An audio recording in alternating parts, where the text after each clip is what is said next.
right now that many of you listening to me are just barely holding on. It's been a rough year. And I want to tell you, don't give up. Don't you dare give up. Hold on. This too shall pass. The tough stuff that you're going through, it didn't come to stay. It came to pass. It's not going to last. The problem's not going to last. So don't give up on God. Don't give up on your marriage. Don't give up on your church. Don't give up on your dream. Don't give up. It's an urge. It's an urge. Truth be told, every champion has felt it.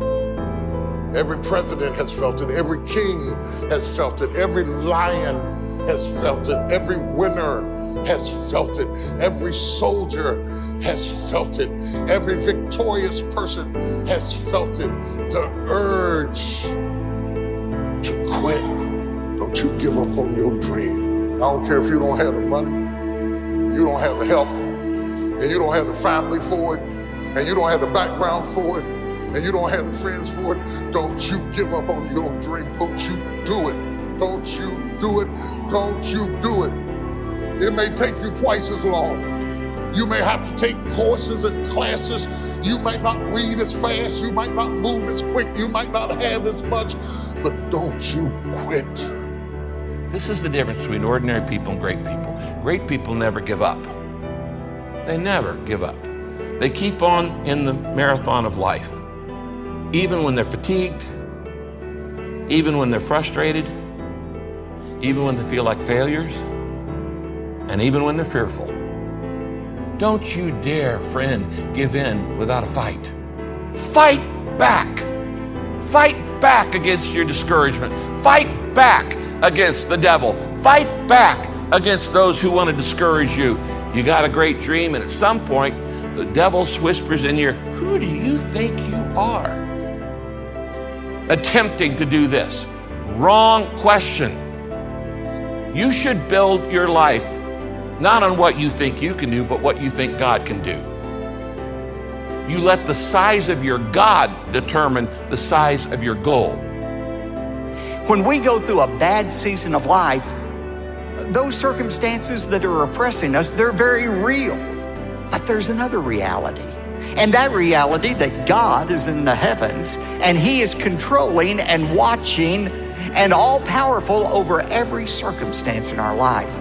We have a choice. Are we going to focus on our circumstances, or are we going to focus on our God? Don't give up. Look up. Look up.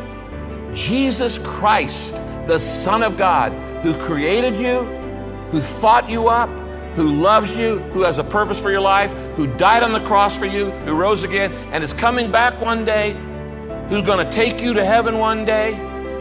Jesus Christ is the secret of strength to make it to the end of your marathon and end well. Things will start looking up when you start looking up. In other words, your circumstances will improve when you stop looking at them and start looking to God. Let me say it again. Things start looking up when I start looking up. You know, in the Bible, there's a phrase that's used over and over and over, and it is the phrase, lift up your eyes.